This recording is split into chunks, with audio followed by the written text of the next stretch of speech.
መጽሐፍ መውደድ ከተለያዩ ሀገር ሰዎች ጋር በማደርገው ውይይት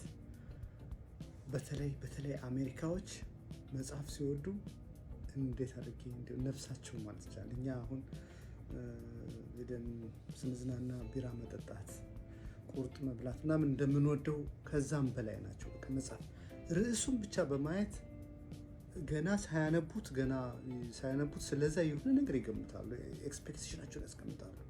እና ከነሱ ይሄ ተምሬያለሁ። በጣም ነው የሚገርም። እስካሁን የተለያዩ ቪዲዮዎችን አይታችኋል። ግንዛቤ ለመፍጠር የማደርገውን ጥረት አይታችኋል። በዋናው ሀብታችን በውሃ ዙሪያ ነው እንግዲህ መጽሐፎች ሁሉም ያጠነጥኑት። ዞሮ በውሃ ልበል እንጂ ትውልድ ሳንገነባ ህብረተሰቡን ሳናነቃ ደግሞ ውሃውን መያዝ ስለማይቻል ህብረተሰቡንም ትኩረት ሰጥቼ ነው እየሰራ ያለሁት እና አራቱ መጽሐፍ አሁን በዚህ ያስተዋውቃችኋለሁ።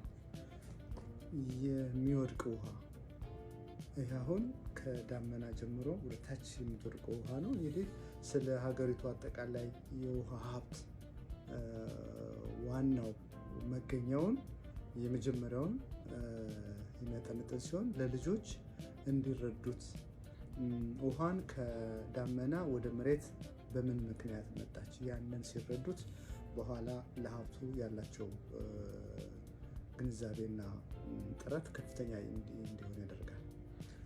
ሁለተኛው መጽሐፍ ተንሳፋፊው ውሃ ዳመና። ይህን መጽሐፍ አንድ አሜሪካዊ ምን አለኝ? አይ ኔቨር ቶት ክላውድስ አር ፍሎቲንግ ዋተር አይ ኔቨር ቶት ኢን ሰች አ ዌይ ነው። በቃ ፍሎቲንግ ዋተር ስያሜውን ስሙን አይቶ እንግዲህ በጣም የተደሰተው እውነትም የሚንሳፈፍ ውሃ፣ ምክንያቱም ባይንሳፈፍ ኖሮ መጓጓዝ አይችልም እና ውሃው ምን ነገሮች እንዲንሳፈፍ አደረጉት።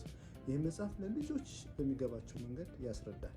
ሀሳቡ ደግሞ ወደ ማህበረሰቡ ሲገባ ደግሞ ማህበረሰቡ ደንና የዳመናን ግንኙነት፣ የአካባቢን መዋብ፣ የአካባቢን የአየር ሁኔታ ቅዝቃዜው ጋር ሁሉ የሚገናኝ ነገር ስላለው ትልቅ ጠቀሜታ አለው። በነገራችን ላይ ዳመናም በማታ እንደሚጓዝ ሊቁ በገጸ ባህሪው መሰረት ዳመና በማታም እንደሚጓዝ አጥንቶ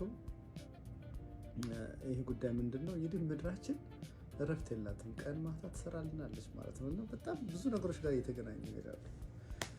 በሶስተኛው ደረጃ የሚነሳ ውሃ ትነት ማለት ነው።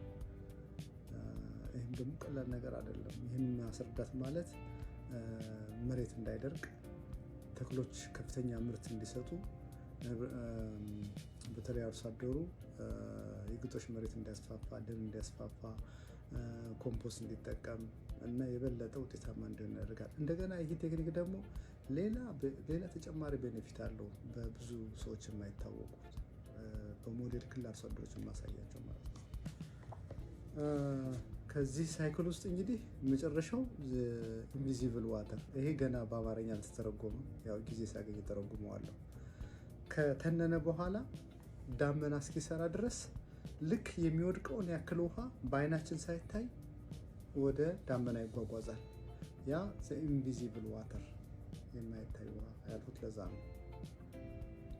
ኢንፑት ኢዝ ኢኳል ቱ አውትፑት ስለሆነ የገባው ከሚወጣው ጋር እኩል ስለሆነ የዘነበውን ያክል ይተናል ማለት ነው እና ባላንስ ያደርጋል። እና እነዚህ ነገሮች እንግዲህ ከኢትዮጵያ ሀብት ጋር የተሳሰሩና የተቆናኙ ሲሆኑ ትልቅ ለውጥ እናምጣ ካለ እንግዲህ በዚህ ዙሪያ መስራት በጣም ጥሩ ነገር ነው እና ከእነዚህ መጽሐፍ ለአንዳንድ ሰዎች ሼር በማድረግበት ወቅት ከደረሱኝ አንዳንድ ጥያቄዎች የሚከተሉትን አቀርባለሁ።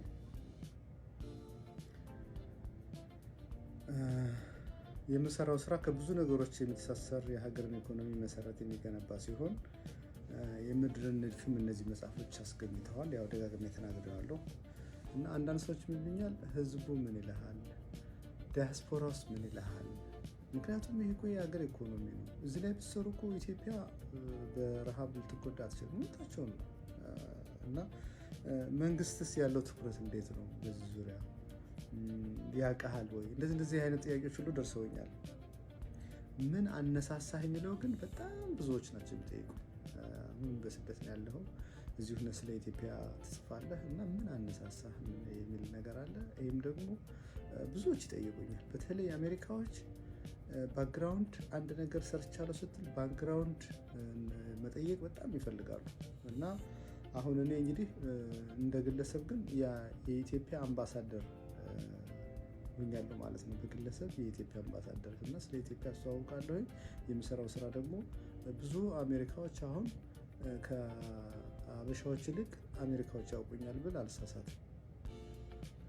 በአጠቃላይ የማበረታታት አቅማቸው፣ ብርታታቸው ለእኔ ኃይል ሆኖኛል። በጣም ነው የሚያበረታቱት፣ በጣም ሞራል ነው የሚሰጡት፣ በጣም ፖዚቲቭ እንትን ናቸው። ኮሜንት ምናምን ሲያደርጉ ራሱ እንደዚህ ዘለው ሞራል ምናምን የሚነካ አይደለም። ዛትስ ናይስ፣ ይህንን የሰራው በጣም ደስ ይላል፣ ይህ እንደዚህ ልና ይችን ግን የምታስተካክላት ብለው ፊል ሳታረግ እንድትረዳው አድርገው ነው የሚያስቀምጡት። እና ዲሲፕሊንድ የሆኑ ሰዎች በብዛት ያሉበት ሀገር ስለሆነ ሀገሪቱም እንደዚህ ልታደርግ የቻለችው። ከዚህ ተሞክሮ ወስደን እኛም ጥሩ ጥሩ ስራዎችን እንድንሰራ እንግዲህ ፈጣሪ ፈቃድ ከኛ ጋር ይሁን። ታንኪዩ